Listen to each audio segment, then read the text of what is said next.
Hello hello नमस्ते सबैजनामा आरामी हुनुहुन्छ? म पनि आरामी छु।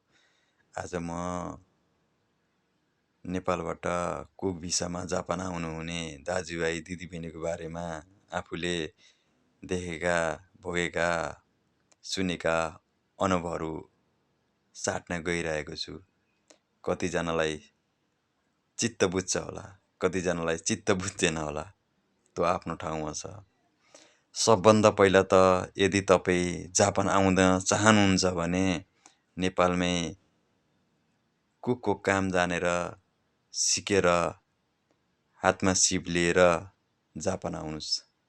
यदि तपाईँले काम जान्नुभएको छैन भने, काम नजानिकन जापान आउनुभएको छ भने हजुरका सुरुका पिरियडहरू धेरै कठिनाइ हुन्छन्। ती कठिनाइहरूलाई हजुरले पैताला मुनि राखी धैर्यता अपनाई अगाडि बढ्नुपर्ने हुन्छ। त्यसकारण जति जापान कुक भिसामा आउन चाहनुहुन्छ सबैजनाले हातमा सिप लिएर मात्र आउनुहोस्, अरूको लैमा नआउनुहोस्, यही नै भन्न चाहन्छु।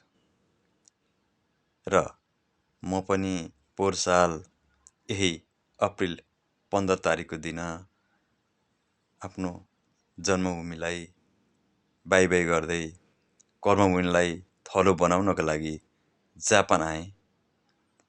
मैले पनि सुरुका पिरियडहरू कठिनाइ नैमा बिताएँ र ती दिनहरूलाई भुल्दै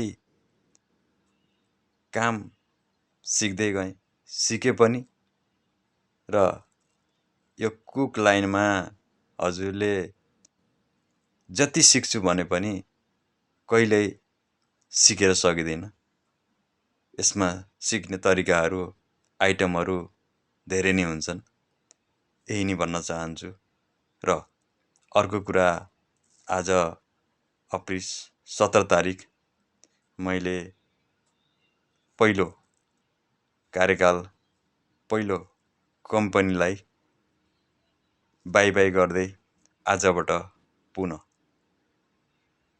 आजको दिनबाट दोस्रो कम्पनीमा जोइन भएको छु। र अब म यस कम्पनीमा रहेर काम गर्ने इच्छा राखेको छु। र यस कम्पनीमा म रहन्जेलसम्म आफ्नो मेहनत, परिश्रम, इमान्दार दिएरै अगाडि बढ्नेछु। यस कम्पनी पनि फलोस् फुलोस्, म पनि यस कम्पनीमा फक्रन पाऊँ, यही नै भन्न चाहन्छु। र अर्को कुरा, काम गर्ने सिलसिलामा कहिलेकाहीँ कमी कमजोरी त्रुटिहरू हुन सक्छन्। ती कमी कमजोरी त्रुटिहरूलाई मूल्याङ्कन गर्दै, सच्याउँदै अगाडि बढ्ने अठोलिन चाहन्छु।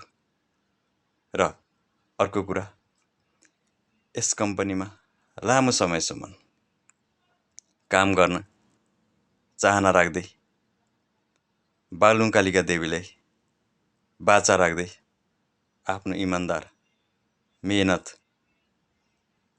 परिश्रमलाई अगाडि बढाउँदै मेरा अबका दिनहरू, अबको कार्यकाल सुखमय, आनन्दमय बिताउने अपेक्षा राख्दै अगाडि बढ्न चाहन्छु। र अर्को कुरा, अन्त्यमा के भन्न चाहन्छु भने नेपालबाट डिपेन्डेन्टमा जति जापान आउनुहुन्छ दाजुभाइ दिदीबहिनीहरू, उहाँले पनि नेपालमै भाषा सिकेर आउनुहोला। यदि तपाईँले नेपालमै भाषा सिकेर आउनुभयो भने तपाईँलाई जापानमा दैनिक कामलाई धेरै सहज हुन्छ। त्यही गर्नुहोला भन्दै आफ्नो सानो अनुभव यहीँ अन्त्य गर्न चाहन्छु। हस्त, धन्यवाद।